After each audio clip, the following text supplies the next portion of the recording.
Just a note for these video lessons.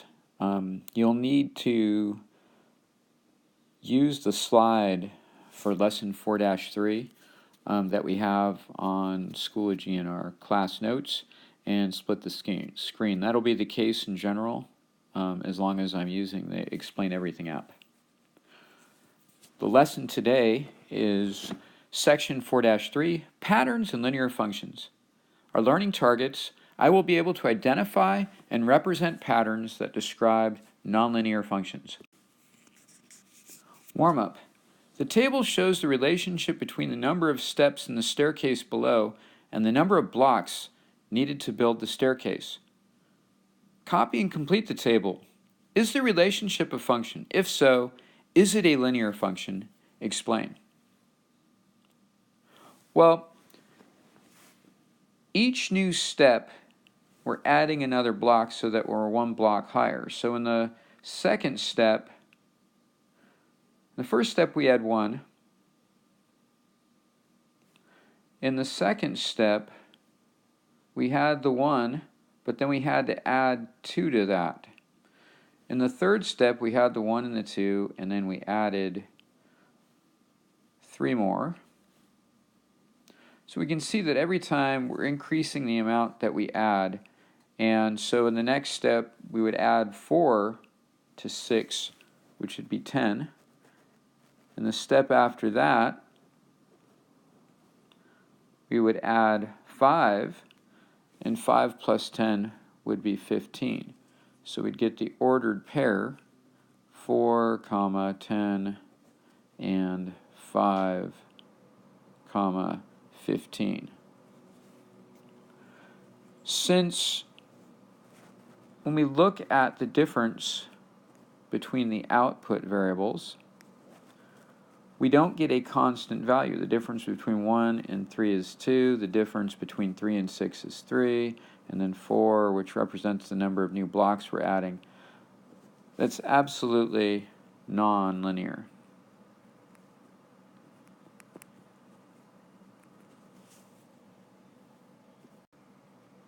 All right, let's add a little precision here.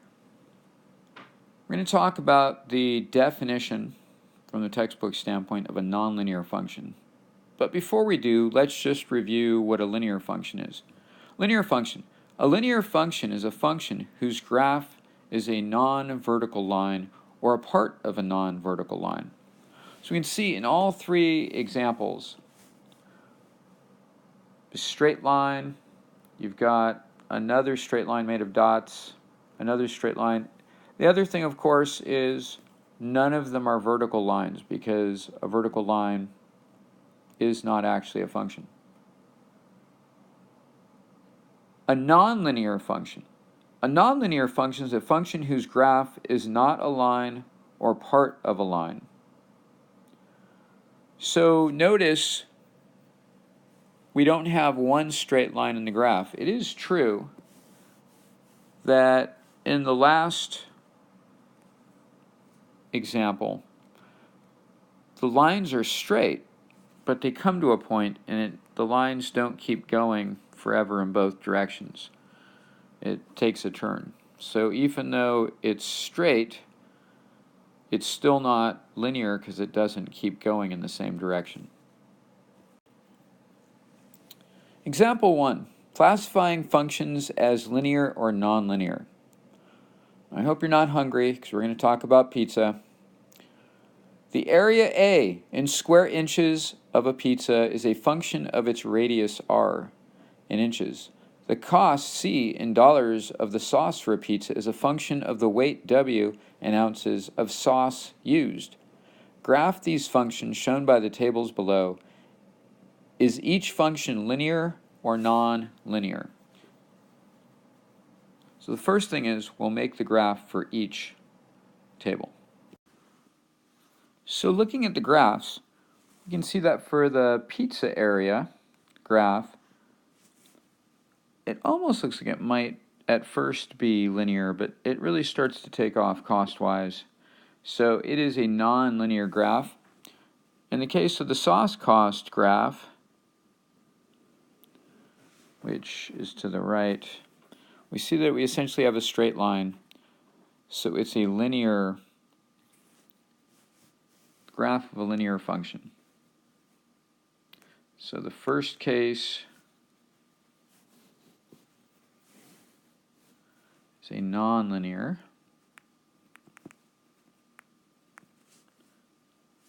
function, and the second one is linear, straight line. Here's the slide for question 1. Is the function represented by the given table linear or nonlinear? Here, of course, as I stated, it'll be really helpful to have the actual slide and have the screen split. So from the Schoology notes. So example 2, representing patterns and nonlinear functions. The table shows the total number of blocks in each figure below as a function of the number of blocks on one edge. So in the first block, you see that one edge has one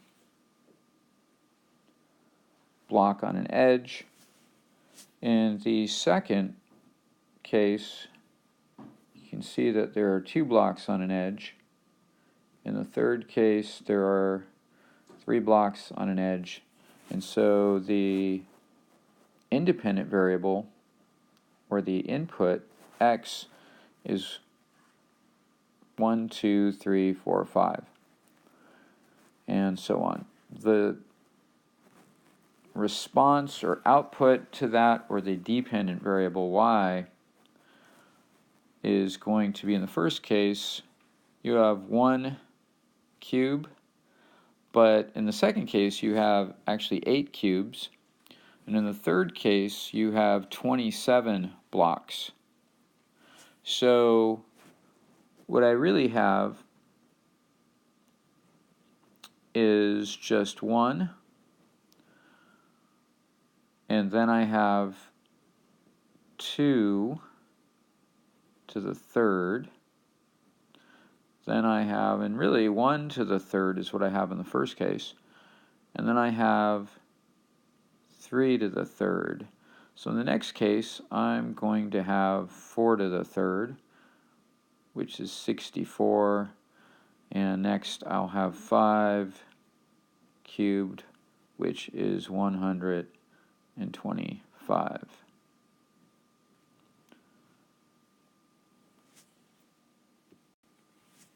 Slide for question 2. What is a rule that represents this function? So your job is to find the rule that represents the function shown in the table and also in the diagram to the left of the table. Example 3, writing a rule to describe a nonlinear function.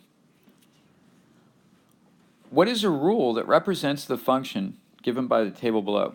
Just bear in mind, a rule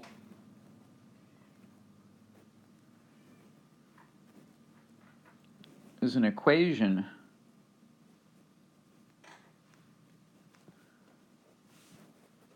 describing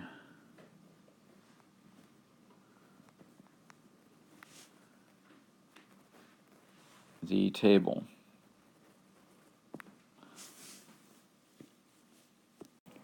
So this is a little bit like detective work. For the first set of ordered pairs, that's really 1, 2 for x, y. Certainly y equals x plus 1 would work. Y equals 2x would work. And y equals 2 raised to the x, because 2 to the first power is 2. For the second coordinate, which would be 2, 4, what we see is that 2 plus 1 would be 3, it wouldn't be 4. So that means it's not that case. 2 times 2 could be 4, so y equals 2 to the x would work. And certainly y equals 2 to the x because 2 squared is 4. For the second ordered pair in the table, 3, 8, we see that 2 times 3 is 6, it's not 8, so that removes the second candidate, and I get y equals 2 to the x because 2 cubed equals 8. Similarly, y equals 2 to the x works because 2 to the fourth, 2 times 2 times 2 times 2, or 8 times 2, is 16. And that gives us the ordered pair 4, 16. Also, for 5 and 32, 2 to the x gives us 2 to the fifth, or 16 times 2, which is 32. So that is 5, 32. So then our rule, or function, is y equals 2 to the x. It can be a little bit of a challenge, like detective work, to figure out exactly what the rule is. You might actually have to struggle and do some work, but that's actually how we learn math, so I guess that's not too much of a surprise. Slide for question 3. What is a rule for the function represented by the ordered pairs given here?